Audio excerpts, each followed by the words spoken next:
آپ صلی اللہ علیہ وسلم سر کے بال کس طرح ہوا کرتے تھے؟ 3 طریقے ہیں سر کے بال رکھنے کے. یہ نمبر 1 سر منڈا دیا جائے. آپ صلی اللہ علیہ وسلم سے مختلف موقعوں پر سر منڈانا ثابت ہے کہ آپ نے اپنا سر منڈا دیا. حج کے موقع پر، عمرے کے موقع پر مسلمان جاتے ہیں، جو حضرات جن کو اللہ تعالیٰ نے توفیق دی، وہاں ایک عمل یہ کرنا ضروری ہوتا ہے کہ سر منڈوا دیا جائے، یہ سر کے بال ایک خاص حد تک کاٹے جائیں، وہ خاص طریقہ ہے اس کا.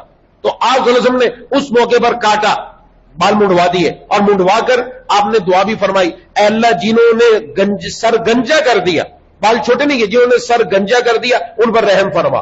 حضرات صحابہ اکرام نے عرض کیا جنہوں نے بال چھوٹے کیے آپ نے ان کے بارے میں دعا نہیں کی. پھر کہا جنہوں نے گنجا کروا دیا سر ان کے اوپر رحم فرما. انہوں نے پھر عرض کیا کہ جنہوں نے بال چھوٹے کروا دیے آپ نے پھر تیسری مرتبہ فرمایا جنہوں نے سر گنجا کیا ان پر رحم فرما. انہوں نے کہا جنہوں نے بال چھوٹے کیے، چوتھی مرتبہ فرمایا جنہوں نے بال چھوٹے کیے اللہ ان پر بھی رحم فرما.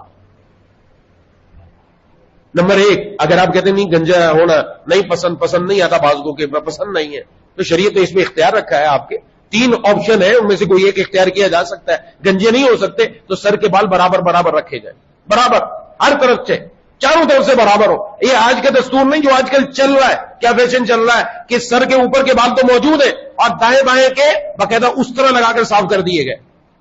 اور سمجھا کیا سمجھا؟ جا کر باقاعدہ بتایا جاتا اور نائی نے بھی سامنے تصویر رکھی ایسا بنا دوں، اور ماں بیچ کے اپنے بچے کو ایسے کٹوا گیا، باپ بھی کہتا ہے ایسا کٹوا گیا، یہ کٹوانے کا حکم دیا گیا.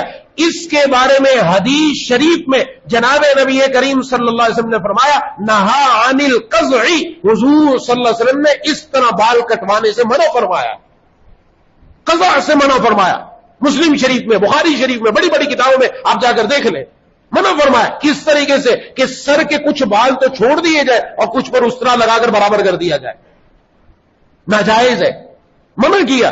آج امتی بہت خوش ہے، ہم تو بچے کو ہی اسی پر پروان چڑھاتے اور بچے بھی ڈسکو بال لگواتے ہیں، اس کو حضور کی سنت کے اندر نہیں لاتے.